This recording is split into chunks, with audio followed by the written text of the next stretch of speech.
જય શ્રી કૃષ્ણ વાલા વૈષ્ણવજનો, આજે આપણે સાંભળીશું જયા પાર્વતીની વ્રત કથા. અષાઢ સુદ તેરસના દિવસે આ વ્રત કરવામાં આવે છે. આ વ્રત કરનારે વહેલા ઉઠી નાહી ધોઈ શિવ પાર્વતીનું પૂજન કરવું, મીઠા અને ગળપણ વિનાનું મોડું એકટાણું કરવું, છેલ્લા દિવસે જાગરણ કરવું. એક બ્રાહ્મણ અને બ્રાહ્મણી હતા. બ્રાહ્મણનું નામ વામન અને બ્રાહ્મણીનું નામ સત્યા હતું. બંને જણા પ્રભુપરાયણ અને નીતિમાન હતા. તેમના આંગણેથી કોઈ ભૂખ્યું પાછું જતું નહોતું. અખૂટ ધન સંપત્તિ હોવા છતાં તેમનામાં અભિમાનનો છાંટો પણ નહોતો. તેમને બીજી બધી જાતનું સુખ હતું, પરંતુ સંતાનની ખોટ હતી. સંતાન વિહોણું ઘર સ્મશાન જેવું લાગતું હતું, એટલે બંને ઊંડી ચિંતામાં રહેતા હતા. એક દિવસ ફરતા ફરતા નારદજી તેમને ત્યાં આવી ચડ્યા. બ્રાહ્મણે તેમનો ભાવપૂર્વક આદર સત્કાર કર્યો. બ્રાહ્મણીએ નારદજીને ફળફળાદી ધરાવ્યા. નારદજીએ પૂછ્યું, કેમ, કુશળ તો છો ને? બ્રાહ્મણે કહ્યું, હા મુનિરાજ, આપની કૃપાથી બધી વાતે સુખ છે.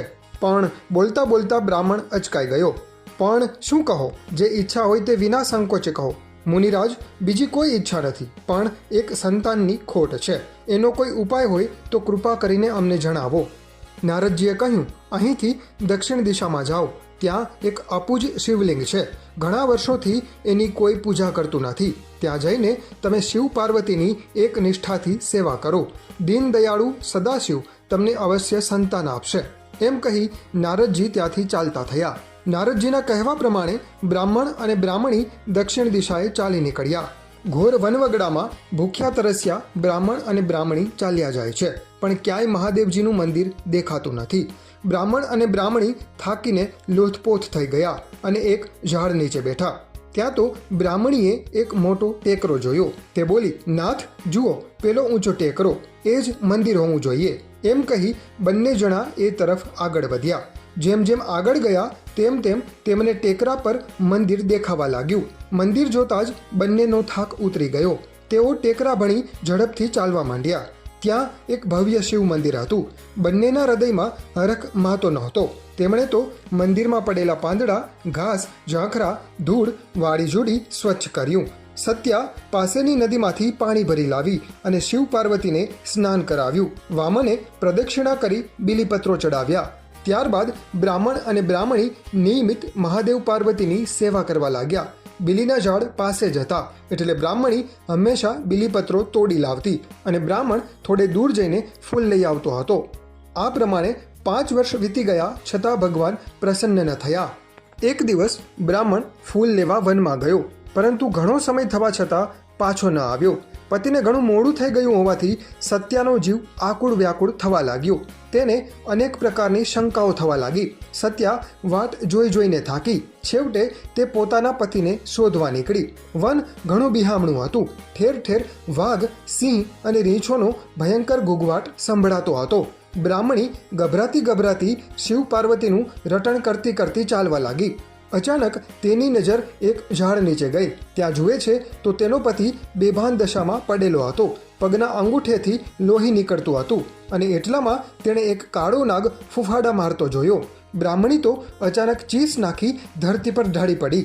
થોડી વારે એને મૂર્છા વળી. ત્યાં તો તેણે માથે વેણી બાંધેલી, કપાળે આડ્ય કરેલી અને સોળે શણગાર સજેલા માતા પાર્વતીને જોયા. જોતાં જ તે નમી પડી. આશીર્વાદ આપતા પાર્વતીજી બોલ્યા, હે બ્રાહ્મણી, તું ચિંતા કરીશ નહીં. એમ કહી તેમણે વામનના શરીરે પોતાનો અમૃત સમાન હાથ ફેરવ્યો. બ્રાહ્મણ તો આળસ મરડીને ઊભો થયો. બ્રાહ્મણ અને બ્રાહ્મણી માતાજીના ચરણે પડ્યા. માતા પાર્વતી બોલ્યા, તમારી અનન્ય ભક્તિ અને શ્રદ્ધાથી હું પ્રસન્ન થઈ છું. જે જોઈએ તે વરદાન માગો. બ્રાહ્મણ બોલ્યો, માતાજી, અમારે બીજું કંઈ જોઈતું નથી. મારે એક સંતાનની ખોટ છે. એનો કોઈ ઉપાય બતાવો. પાર્વતીજી બોલ્યા, તમે જયા પાર્વતીનું વ્રત કરો તો તમારે ત્યાં સંતાન થશે.